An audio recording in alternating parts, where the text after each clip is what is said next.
চাই পড়েও উম্মতের জন্য উম্মতি উম্মতি বলে কান্নায় পড়ে গিয়েছেন রে বান্দা। সেই নবীর ব্যাপারে এক কবি বলেন, বাদা যে কো ইয়ামরাতে মুস্তাফা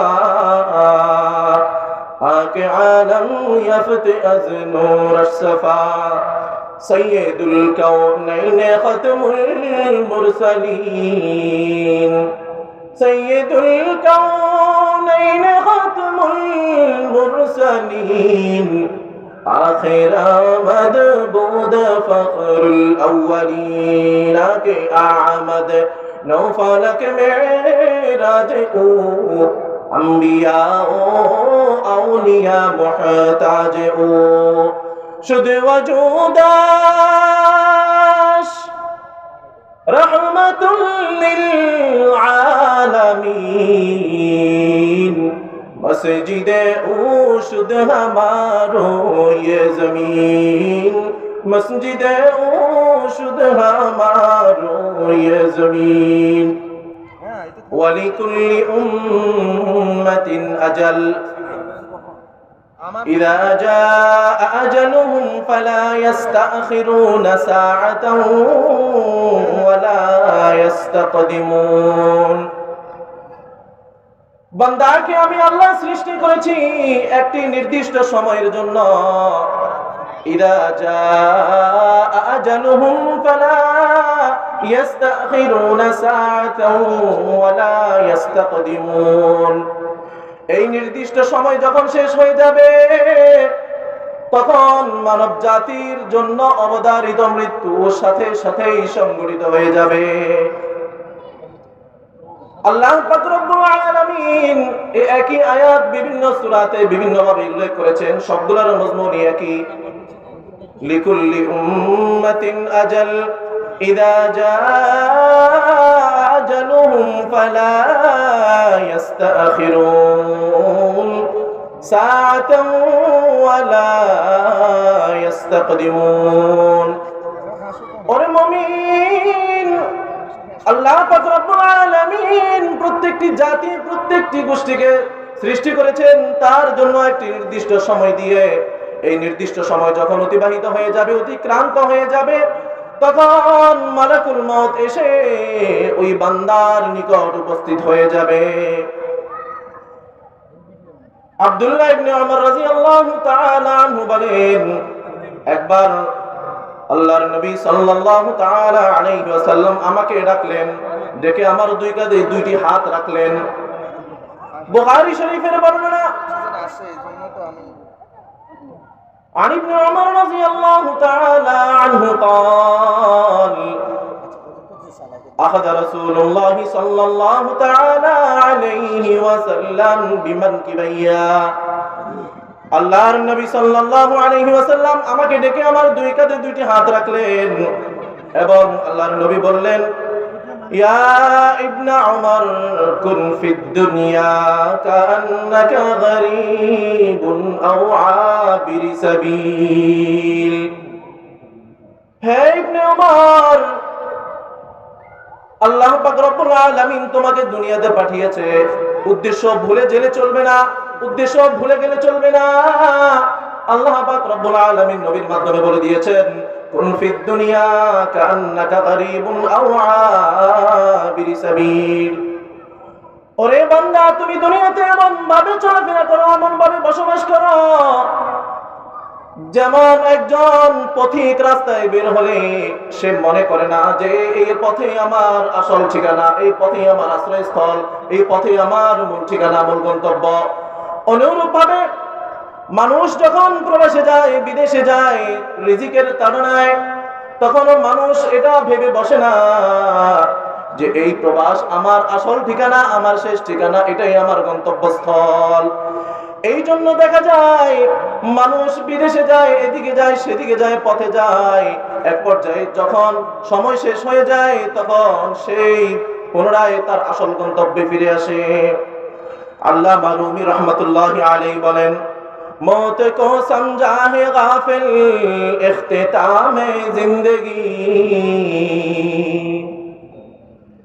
मौत को समझा है गाफिल इख्तिताम जिंदगी दर हकीकत मौत तेरे इब्तिदाए जिंदगी दर हकीकत मौत तेरे इब्तिदाए जिंदगी यहाँ हम सब मुसाफिर हैं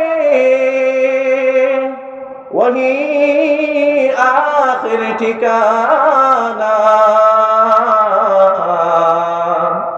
कोई आगे रवाना है कोई पीछे रवाना मुसाफिर हर कुजा बाशद वतन रा आदमी दर्द जो बुलबुल दर कफस बाशद चमन रा आदमी दर्द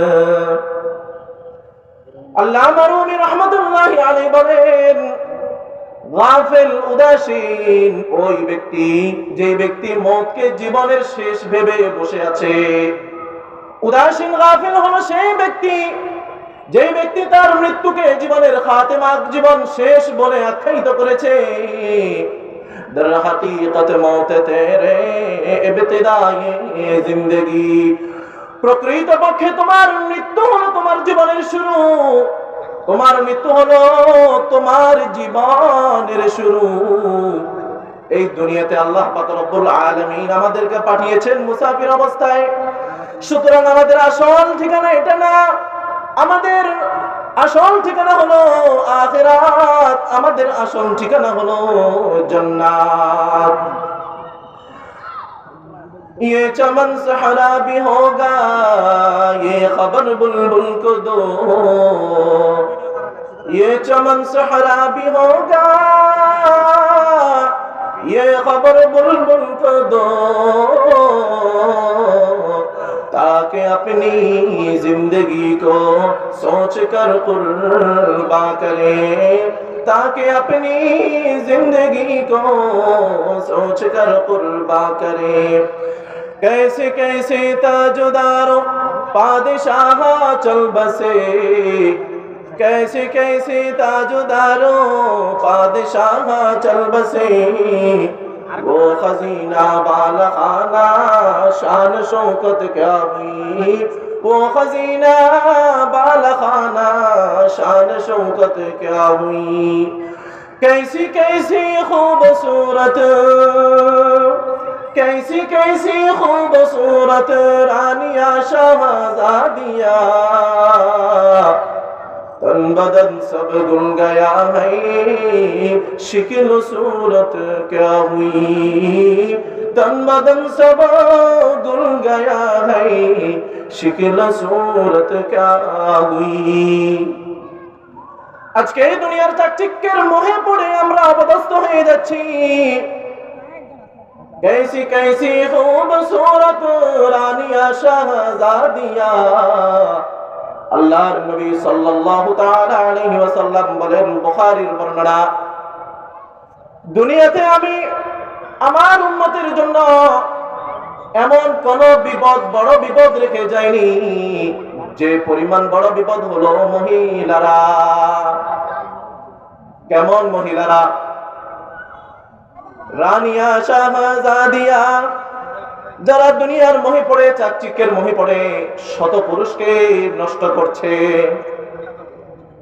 ওরে আল্লাহর বান্দা তোমার ঘরে তোমার বিবি আছে তোমার মা আছে তোমার মেয়ে আছে তোমার বোন আছে তুমি যদি তোমার এই মেয়েকে তোমার অধীনস্থ যে সমস্ত মহিলাগণ আছেন তাদেরকে তুমি যদি দ্বীনের সহিহ সমঝ দান করতে না পারো মনে রাখতে হবে আল্লাহর নবী বলে গিয়েছেন কুল্লুকুম রাইন ওয়া কুল্লুকুম মাসউলুন আন রাইয়াতিহি প্রত্যেক নেতাকে তার অধীনস্থ ব্যক্তির ব্যাপারে প্রশ্ন করা হবে তখন যদি সঠিকভাবে জবাব না দিতে পারো বান্দা তুমি যদি সঠিকভাবে জবাব না দিতে পারো তখন আজকের জীবনে দুনিয়ার জীবনে পার্থিব জীবনে তুমি যেমন আমি আল্লাহ রাব্বুল আলামিনকে বলে গিয়েছো আখিরাতের সেই ভয়াবহ দিনে আমি আল্লাহ রাব্বুল আলামিন তোমাকেও বলে যাব অথচ বহু নবী এসেছেন নাজির এসেছেন নবীরা চলে গিয়েছেন, আম্বিয়ায়ে কেরাম এসেছেন।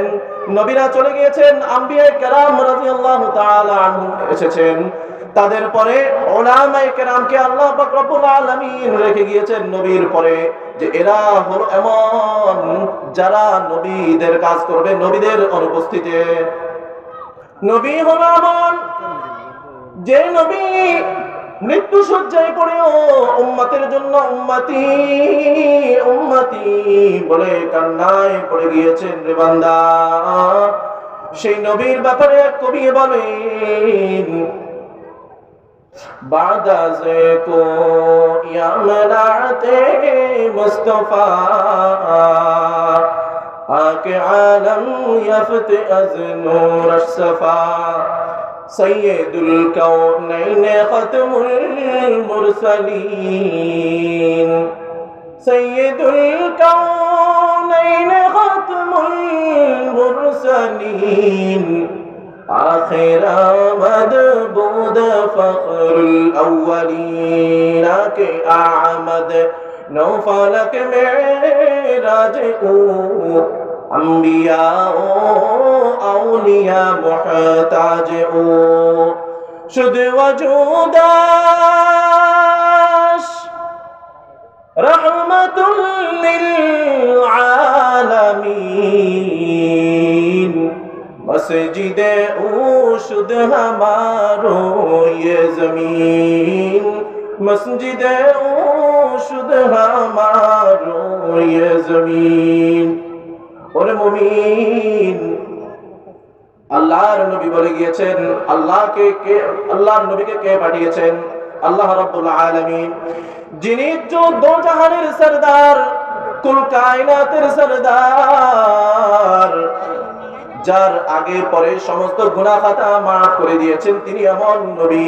কেমন নবী? তিনি হলো এমন নবী যে নবী কাল কিয়ামতের ময়দানে আল্লাহ তাআলার দরবারে হাতের ঝুলি বসিয়ে, কাপড়ের ঝুলি বসিয়ে বসে থাকবে আর কান্না করতে থাকবে, বলতে থাকবে উম্মতি উম্মতি বলে ক্রন্দন করতে থাকবে।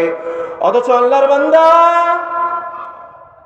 নবীর সুন্নতের ধারধারি না, নামাজের ধারধারি না, কাল কিয়ামতের ময়দানে সর্বপ্রথম কবরের ভিতরে সর্বপ্রথম সওয়াল জবাব হবে নামাজের।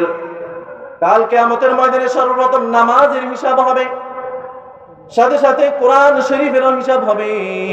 বান্দা, আমি নবীকে এমন একটি মহাগ্রন্থ আল কোরআন দিয়ে পাঠিয়েছি, এই মহাগ্রন্থ আল কোরআনের ব্যাপারে তুমি কি আমল করেছো? तो आँखों में सजाया जाता हूँ, आँखों में लगाया जाता हूँ, तो आँखों में सजाया जाता हूँ, आँखों में लगाया जाता तावीज़ बनाया जाता हूँ, धो धो के पिलाया जाता हूँ। আল্লাহর নবী বলেন, কোরআনকে শুধু চোখে মুখে লাগানোর জন্য কোরআন নিয়ে আমি প্রেরিত হইনি রে বান্দা। এই কোরআন নিয়ে আমি প্রেরিত হয়েছি কোরআন তিলাওয়াতের জন্য। কোরআনকে চোখে মুখে লাগানোর জন্য আমি কোরআনকে নিয়ে আসিনি, শুধু কোরআনকে তাবিজ বানিয়ে আমার গলায় ঝুলিয়ে রাখার জন্য আমি এই কোরআন নিয়ে আসিনি। আমি এই কোরআনকে খেল তামাশার বস্তু হিসেবে আমি নিয়ে আসিনি রে বান্দা। সুতরাং এই কোরআনকে তিলাওয়াত করতে হবে। কোরআন যে ব্যক্তি তিলাওয়াত করবে, মহান আল্লাহ রাব্বুল আলামিন ওই ব্যক্তির প্রতি মহান রব স্বয়ং রহমতের দৃষ্টি দিয়ে রাখবেন। সুবহানাল্লাহ।